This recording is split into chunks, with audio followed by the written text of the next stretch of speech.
Ciao e bentornati sul mio canale dopo una breve pausa estiva. Io sono Sara e oggi direi di riprendere da dove abbiamo interrotto l'ultima volta, con il secondo punto a coste della mia raccolta di punti tunisini.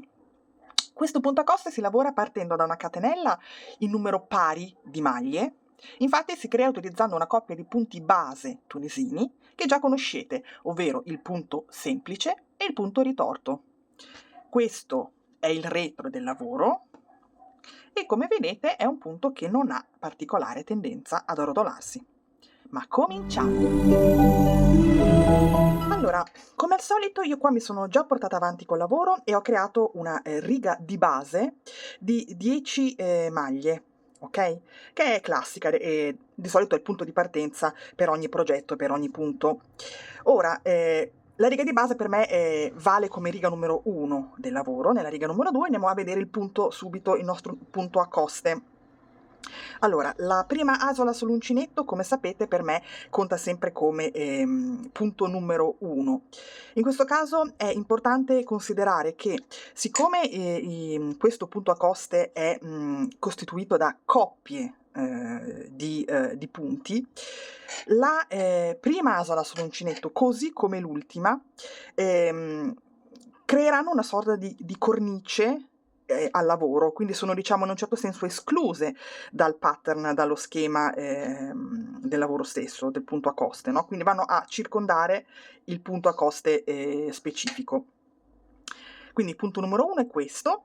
Nel punto numero 2 cominciamo la nostra prima coppia, che è costituita dal punto semplice, che come sapete si crea in questo modo, quindi entrando con l'uncinetto da destra verso sinistra, sotto la prima barretta verticale, prendiamo il filo sull'uncinetto, lo facciamo passare attraverso questa barretta e lo tiriamo su, e la seconda parte della coppia è creata dal punto ritorto. Vi ricordate? Se non vi ricordate c'è un video specifico che trovate nella mia compilation di punti tunisini, che si fa in questo modo. Sostanzialmente è un punto semplice, però l'uncinetto deve entrare sotto la maglia verticale successiva da sinistra verso destra, e quindi per fare ciò io devo aiutarmi con il gancio dell'uncinetto, vado a prendere la barretta verticale, vado dentro e lo giro verso l'alto. Il punto non è finito, carichiamo il filo sull'uncinetto, lo passiamo attraverso questa asolina e lo tiriamo su. Ecco, in questo modo, accoppiando il punto semplice al punto ritorto, noi avviciniamo le due barrette che costituiscono la prima coppia, ok? E questo è quello che costituisce la bellezza e il design di questo punto. E così proseguiremo fino alla tutta la fase di andata. Quindi punto semplice e poi il punto ritorto, così. Vedete, un'altra coppia. Punto semplice, punto ritorto, punto semplice, punto ritorto. Attenzione, siamo arrivati alla fine della fase di andata, ci rimane solo un punto da lavorare che sarebbe il punto di fine riga e, come vi ho detto poco fa, va a costituire la cornice, diciamo, sinistra del nostro lavoro, e quindi noi la lavoriamo come punto di fine riga. Quindi inserendo l'uncinetto sia sotto la barretta verticale che sta davanti, non mi viene adesso la parola, e sia dietro la barretta verticale della posteriore, ok? Contemporaneamente. Carico il filo sull'uncinetto, lo passo attraverso entrambe le barrette e lo tiro su, e questo è il nostro punto di fine riga. E la fase di ritorno è quella standard, quindi io prendo il filo sull'uncinetto, lo passo attraverso una sola asola all'inizio, riprendo il filo sull'uncinetto e lo passo attraverso 2 asole contemporaneamente e ripeto questo secondo movimento passando attraverso 2 asole insieme fino alla fine della riga, che a questo punto è completa, e fino a che io non mi trovo con una sola asola sull'uncinetto, che va già a costituire il punto numero 1 della riga numero 3. E questo è quanto, quindi vi faccio vedere velocemente la riga numero 3, è sempre la stessa, quindi io vado a fare un punto semplice sul punto semplice della riga precedente e un punto ritorto nel punto successivo. Semplice e ritorto.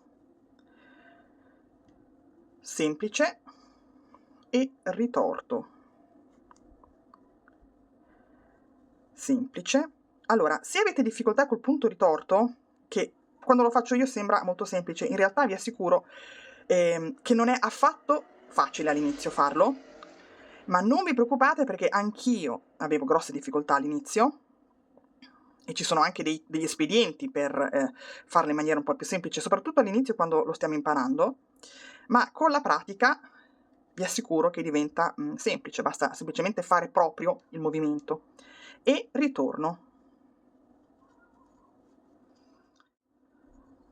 Ecco qui, già si cominciano a vedere le coste create dalle coppie di 2 punti. Allora, questo punto a coste è particolarmente importante e interessante per la lavorazione uncinetto tunisino perché?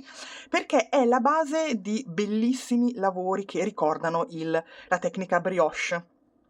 Tramite vari aumenti e diminuzioni attorno a queste coppie di punti si creano dei bellissimi disegni a foglie o di qualsiasi tipo che poi piano piano andremo a vedere. Per quanto riguarda la chiusura del lavoro, come sapete io amo farla col punto che ho lavorato e quindi io andrei a fare un punto semplice e lo passo attraverso la mia asola iniziale, punto ritorto e lo passo, quindi praticamente continuo a fare delle maglie bassissime usando il punto di volta in volta che devo fare, in modo da mantenere, vedete, il disegno fino all'ultimissima riga, ok, di chiusura. Bene, e questo è quanto direi.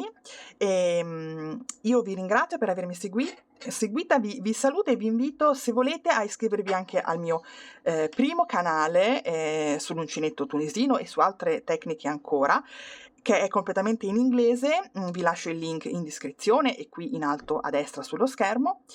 E niente, alla prossima. Bye bye!